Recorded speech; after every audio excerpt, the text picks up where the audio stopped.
परसों मोदी जी ने कहा कि रेवड़ी कल्चर खत्म, और सुप्रीम कोर्ट भी राज्य सरकारों को कह रहे हैं कि बहुत कर्जा चल रहा है, ये सिस्टम बंद होना चाहिए। देखिए, जहाँ इनको नई टेक्नोलॉजी से लैस करने की बात है तो रेवड़ी कल्चर नहीं है। मैं आपको एक चीज़ बताना चाहता हूँ, आज बच्चों को टैब्स दिए गए हैं क्योंकि शिक्षा मॉडर्नाइज हो रही है। आने वाले समय में वो टैब्स पटवारियों को भी दिए जाएंगे तो आप कहोगे पटवारियों को रेवड़ियाँ बांटी।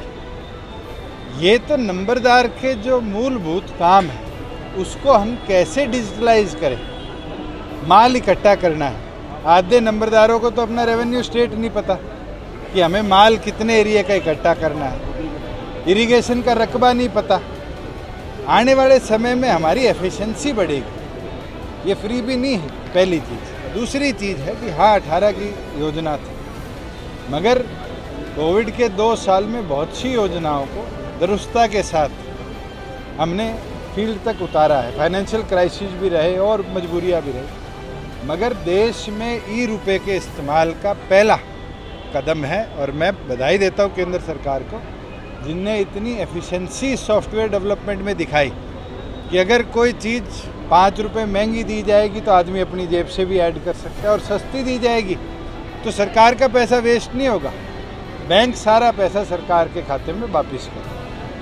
और ई-रुपए से आज 17,000 में से 15,000 नंबरदारों के हाथ में मोबाइल आ चुके हैं। सॉफ्टवेयर ऑलरेडी डेवलप हो चुका है डिज़ास्टर मैनेजमेंट का, और आगे पटवारियों के साथ अगर ज़रूरत पड़ी तो हम नंबरदारों को भी इनेबल करेंगे कि वो भी क्रॉप डैमेज वेरिफिकेशन में हमारा साथ। सर, कांग्रेस का चिंतन शिविर के लिए कुछ न कुछ किया जा रहा है, लेकिन मीडिया की अनदेखी की जा रही है, उनके लिए क्या आप लोग सोच रहे हैं? मीडिया से तकड़ा तो विभाग ही नहीं है कोई। अभी तो कुछ लोग क्या मैं तो आपको ये कह देता हूँ कि मैंने ये डिसीजन लिया था, और मेरे साथ सीएम साहब चौधरी रणजीत सिंह जी, गोपाल कांडा जी ने भी सहमति दर्शाई थी कि 13 से 15 अगस्त जो हमारे राष्ट्रीय ध्वज को हर घर तक हमने पहुँचाना है। मैं तो आपके माध्यम से ये ज़रूर कह सकता हूँ, मेरी तनख्वाह से जितने झंडे आएंगे मैं पत्रकार साथियों को देता हूँ, घर घर लगाओ, घर घर प्रचार। ये भी चिंता है कांग्रेस की चिंता में हर रोज चिंता पैदा हो रही है। जो पार्टी सीबीआई और ईडी को निष्पक्ष एजेंसी कहती थी आज से 7-8 साल पहले, आज वो इसको सरकार की भेजी एजेंसी कहने लगी। और इन्वेस्टिगेशन में कोई अरेस्ट ही नहीं हुआ अभी तक, तो सिर्फ पूछताछ चल रही है। उसके विरुद्ध भी सारे अपने चीफ मिनिस्टर, एमपी, एमएलए को दिल्ली बैठा रखा है। ये घबराहट दिखाती है चोरों के मन में। अगर चोरी नहीं करी तो फिर डरने का कोई उद्देश्य नहीं बनता। मगर अभी तो 2 बुलाए हैं, मेन चोर तो बाहर है, और थोड़े दिन रुक जाओ।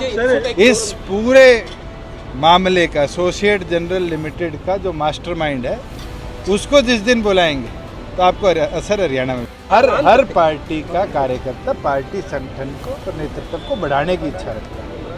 और कोई ये आज की बात तो नहीं है, जिस दिन पार्टी बनी थी उस दिन भी उत्साह था, और युवाओं में उत्साह होगा तभी तो आने वाले भविष्य में संगठन में और नए कार्यकर्ता जुड़ेंगे, नई पीढ़ी जुड़ेगी। और हमारा तो उद्देश्य है इनसो के माध्यम से जो 11वीं से लेकर और यूनिवर्सिटी के एंड तक जो बच्चे पढ़ते हैं उनको ज़्यादा से ज़्यादा मात्रा में जोड़ें। भ्रष्टाचार में लिप्त बताया और उन्होंने सीधा डायरेक्ट आप पर हमला किया है कि कहीं ना कहीं मेरा नाम लिया, अच्छी बात है, उनको मेरा नाम तो याद आने लग गया। पीछे तो जितने आरोप लगाए उनने मेरे पे, मैंने एक एक का जवाब दिया। अगर मैं कल कह दूं आप भ्रष्ट हो तो आप क्या करोगे? आप सबूत मांगोगे? मैं तो आपसे मांग लेता हूँ, खड़ा हूँ आपके सामने, कोई 1 रुपए की गड़बड़ आरोप मेरे पे, मेरे संगठन पे, मेरे डिपार्टमेंट पे लगाओ तो बताओ। अगर किसी ने गलती करी तो दुष्यंत चौटाला ने उसको पकड़ा, उसके सख्त खिलाफ कार्रवाई करी, सस्पेंड किया, एफआईआर कराई। ना करी हो तो बताओ। गुड़गांव में सबसे पहले रेवेन्यू में जो लोग फंसे थे उनके खिलाफ हमने कार्रवाई करी, छोड़ा नहीं। और आने वाले समय में भी डिजिटलाइजेशन का फ़ायदा लेकर जो ये गड़बड़ियाँ थी इसको रोक रहा। दर्द तो जरूर उन लोगों को होता है जिनकी 2 नंबर की कॉलोनियाँ बनती थी वो रुक गई, जिनकी 2 नंबर की शराब बिका करती थी रुक गई।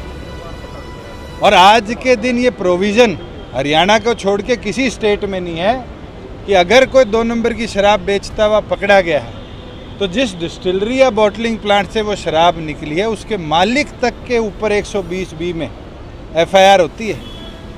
और मैं चैलेंज देता हूँ कांग्रेस को भी और प्रदेशों के भी मिनिस्टर्स को कि वो जो प्रोविज़न हरियाणा ने किया है वो प्रोविज़न अपनी स्टेट में लागू करे। इलीगल सेल ऑफ अल्कोहल पूरी तौर पे बंद हो जाएगी। सर देश 75वां अमृत गांव की सरकार ने क्या काम किए पूरे, या फिर लोगों से किए गए वायदे रह गए अधूरे? क्या सरकार की योजनाएं गांव में हो रही हैं पूरी, या फिर ग्राम पंचायत के कार्य रह गए हैं अधूरे? गांव के विकास की, पंचायत के कार्यों की और गांव के इतिहास के सभी सवालों के जवाब लेंगे हम, जवाब देंगे सरपंच साहब। जल्द आ रहा है सिटी तहलका का खास कार्यक्रम सुनाओ सरपंच साहब।